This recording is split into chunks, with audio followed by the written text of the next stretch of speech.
It is the 19th of October 2024, and I tell you what, I actually, Cody Rhodes, right, we're going to actually talk about the guy straight away in this SmackDown review, because I tell you what, see if I didn't have this channel, well, I'd have been done a long time ago, but I would have been done today.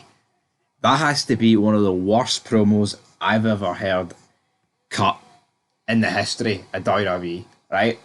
So didn't even kick off the show, but it's going to kick off this review. There's no witty intro. There's no banter to be had here. Cody Rhodes is unwatchable, and he is a perfect example of how anyone on this planet can hold that belt. I don't care if his last name's Rhodes, right? I don't care if he was in AEW and he's real, he worked hard to build himself back up. See this promo that he cut here? It was honestly one of the worst things you'll ever hear in professional wrestling. He comes out, the Crown Jewel title's there. He's like, oh, I've got to win this. Look at the design. Corey Gray's been hyping it up all week, all night. Brilliant. I've got to win this. I've got to win it for someone. And she's at home. And she's about 3 foot tall. And it's my daughter. And at that point, the promo's not, the promo's not good, right? It's pretty bad. But it's not god awful. But then he turns his attention to Gunther. And he's like, there's guys in the back that are scared of Gunther. I'm not one of them. But if I was, I'd give myself a shot. So next week, I'm going to get in this ring, champion to champion, and I'm going to ask Gunther that special thing.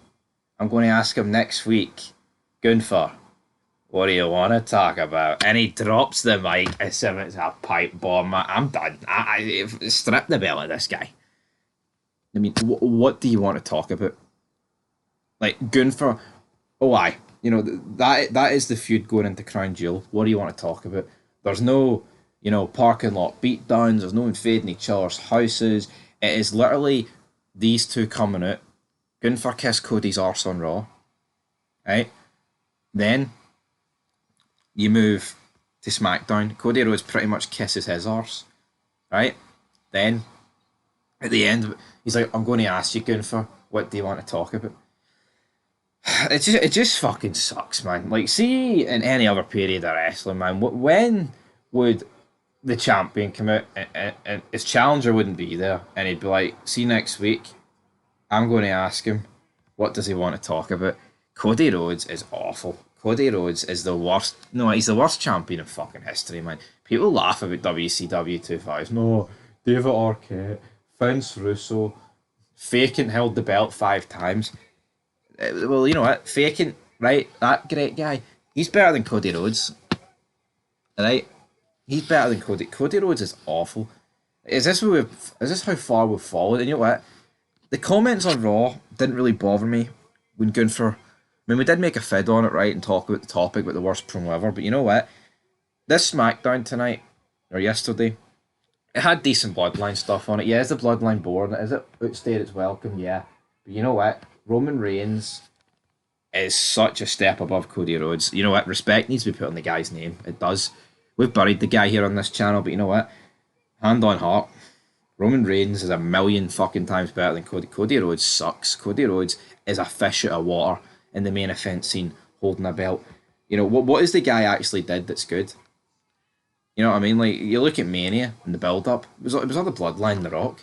I mean, it had nothing to do with fucking Cody Rhodes. I think the Seth Rollins stuff, what do you want to talk about? It's run its course. The guy's unwatched. Strip the belt. I'm being serious, man. There's no time for banter. It's unwatchable.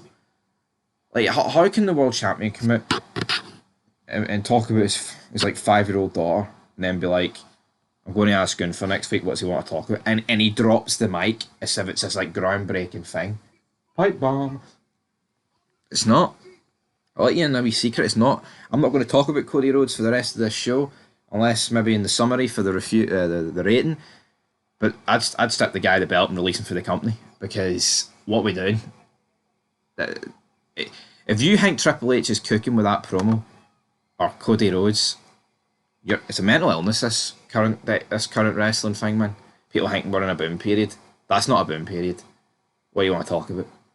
Honestly. Anyway. Solo comes out, it's the normal stick.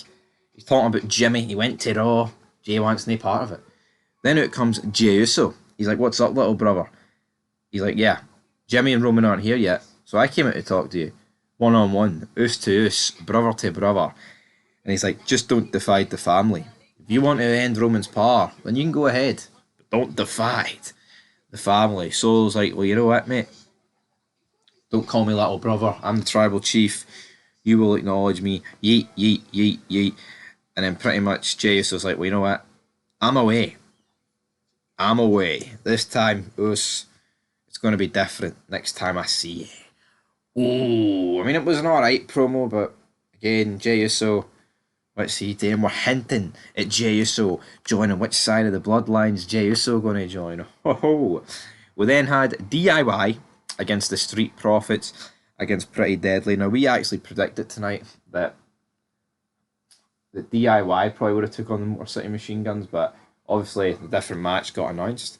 But based off tonight's winners, it is going to be DIY taking on the Motor City Machine Guns. As for this match, I mean, it was alright, DIY win, but I think it did go about 5 minutes too long. But there was a double cover. There was confusion because Ford was not the legal competitor, so a bit botchy there at the end. Roman Reigns and Jimmy Uso arrived to the arena. They're talking about the new Travis Scott song, and Roman's like, you haven't heard it yet, Jimmy, because it's not been released yet, son. And then Jey Uso's like, you know what? How we doing, guys? And he goes to leave, and then Roman's like, you know what, Jey? I'm proud of you. But Jay's like, I don't want to hear your rhetoric. I'm leaving. Nick Aldis then informs Nia Jax that she will need to find a new tag team partner because Tiffy has the sniffies, the sniffles. Brilliant. Nia then gets Candice LeRae. You better hold up your end of the bargain. You better do that. Then it's Piper Niven against Lash Legend. This match lasts about 2 minutes. It's all it needs. All it needs to last. And it looks like Lash Legend and Jakora Jackson look set to be, well, I was going to say integral parts of SmackDown. I don't think it's integral parts of SmackDown, but yeah, looks like they're going to be there full time. Triple H loving his fetish at the minute. That's all we're going to say about that. Jimmy Uso is then like whispering in the ear of Roman Reigns. Roman's like, stop it. You're not the wise man. The wise man would have already had Jey on side. He's like, you know what? I'm not going to acknowledge Solo.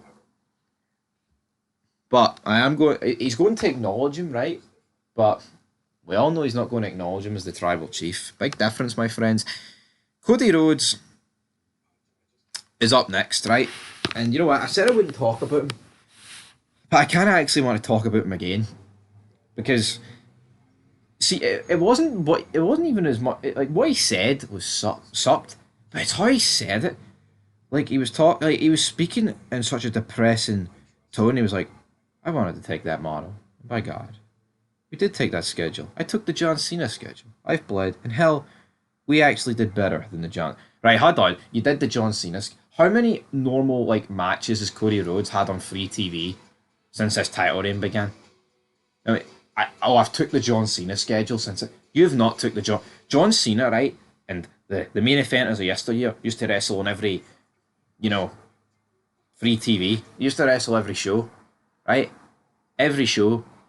Why is he trying to rewrite history? And I didn't mention earlier, but he was talking about, what if Harley Race fought Bruno Sammartino? What if Nick Bockwinkel went against Ric Flair? What if WCW, Bill Goldberg took on Austin? Right. As much as I don't like Sammartino and Harley Race, and I'm like, they're all outdated, and they don't have they couldn't light a match to Austin and co. To actually compare himself to all those guys, good for Cody Rhodes, and then fucking Goldberg Austin takes the cake. I mean, that's a bona fide dream match, man. If that happened in the late 90s, hell, even if it happened in the early 2000s, people would have been going after tits. No one cares about Gunther and fucking Rhodes. And the thing, imagine if Goldberg and Austin did have a feud, it wouldn't have been, hey, Cody, hey, Austin. Well, I mean, at least if Goldberg said to Austin, yeah, this is a boom period and you're carrying it. I mean, at least the late. I mean, at least that's factual. But I mean, they would have actually built a story around the feud. It wouldn't have just been Austin and Goldberg kissing each other's balls. You know what I mean? It actually would have been a story to it. But yeah, I mean, to reiterate, Cody Rhodes fucking sucks. Strip the belt of him. Kevin Owens sends a VHS tape into SmackDown. He actually uploaded this to Twitter 4 hours before the show went on the air, but They aired it anyway. He just talks about, oh, my friends have betrayed me. Cody Rhodes betrayed me. Randy Orton betrayed me. He's like, I don't know if I'm coming back. I don't know if I will. Fuck up, you fat crying bitch. How about that? How about those apples, Kevin Owens? Then Randy Orton tells Nick Aldis, I really need to get my hands on Kevin Owens. I'm not asking for your permission. I want a match. Randy is then told by Nick Aldis that the decision was made by the higher ups. Randy's like, well, I know who I need to talk to. What, is he going to talk to Triple H? Like, what is actually the point of Adam Pearce and Nick Aldis? You know what I mean? They don't make any decisions. And then when there is a decision, they always refer to like the higher ups or someone above their pay grade, which should be some job or claiming benefits because they don't deserve a penny, man. They are some of the worst authority figures I've ever seen.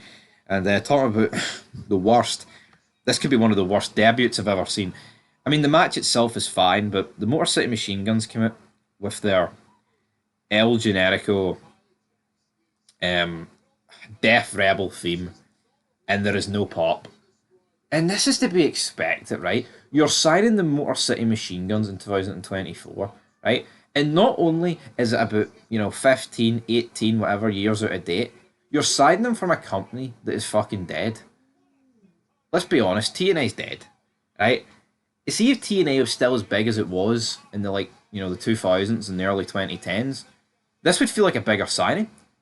If the Motor City Machine Guns had went to AEW for the past 2 years instead of sitting in TNA doing nothing, this would feel bigger. But TNA just sucks, right?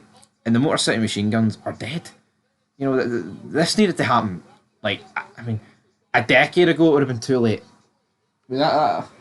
It's scary. The Motor City Machine Guns win. I mean, the match itself is fine, but no one cares for the Motor City Machine Guns. And can anyone be surprised? Up next, though, which I thought was actually pretty funny, Carmelo Hayes got into a brawl with Andrade. And, the match got cancelled and it's for next week. Thank God, man. There was too much greatness tonight. I'm glad they're actually spacing out. Can't wait to see match 8/7 next week between Carmelo Hayes and Andrade. Oh, brilliant. I'm buzzing. Naomi and Bayley took on Nia Jax and Candice LeRae. Just a sloppy match. Nia Jax can't really work, but she did pick up the victory. I'll say she picked up the victory.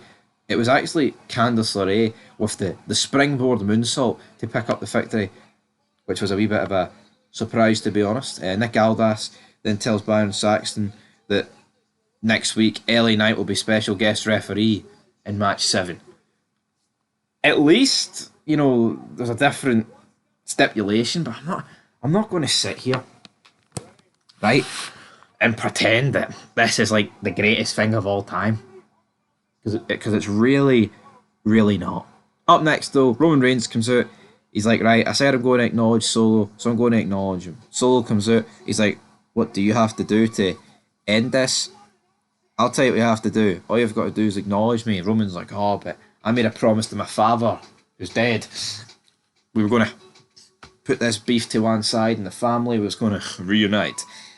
And then Roman just screams in his face, or what? Solo then tells him, there it is, I knew it, you've never changed. You always want to be top dog. But guess what, guys? I've changed. But you've not really, Solo. I mean, Solo said he's never changed, but it's like you have changed. You went for the Enforcer. The guy didn't even say a word to now cutting like the longest promos every week. I mean, Solo does suck, but I don't think he's not as bad as Cody Rhodes. I'll give him that. The Bloodline then come out with Jimmy Uso getting dragged behind him. Roman Reigns gets the upper hand here with a Superman punch. He goes to put the Ulafala on, but then Solo Sikoa hits a low blow, and then the Bloodline just batter Roman Reigns to end the show. And again, it's like, this just seems to be the norm. Every other week now, it just seems to be when Roman Reigns appears, these guys are standing over him, and maybe the odd time Roman stands over them. It's like, right, I think we need to do something different. That movie with The Rock and Roman Reigns, Fast and Furious, I can't remember which one, but Hobbs and Shaw, Fast and Furious, like they went to Samoa? Like, would it be too much to ask, like, of like a tribal sit down in Samoa? Like, fucking add to it. You know what I mean? Like, actually, there's so much all this Samoan, all the Ula fella, but all it is, it's confined in a wrestling arena. You know what I mean? There's much more to play. There's much more to do. You know, like we have like the wee backstage bit where Roman Reigns sit on the couch, but I mean I think we need a wee bit more than that. If you really want to avoid this becoming stale, which by the way it might have become stale a wee while ago, then go to Samoa or pretend you went to Samoa, man. You know what I mean? Hawaii, wherever, I don't give a fuck where they go, just do something. But yeah, to reiterate, Cody Rhodes, strip him of the belt. He's unwatchable. As for the rest of the show, it was alright, but Cody Rhodes drags it down, I'm afraid, big time. I'll give it a 3 out of 10. The Bloodline, you know, if you want to call this a boom period, which it's not, the Bloodline would be responsible. Roman Reigns is responsible, not that pissant Cody Rhodes who fucking sucks. Anyway, 3 out of 10. Peace.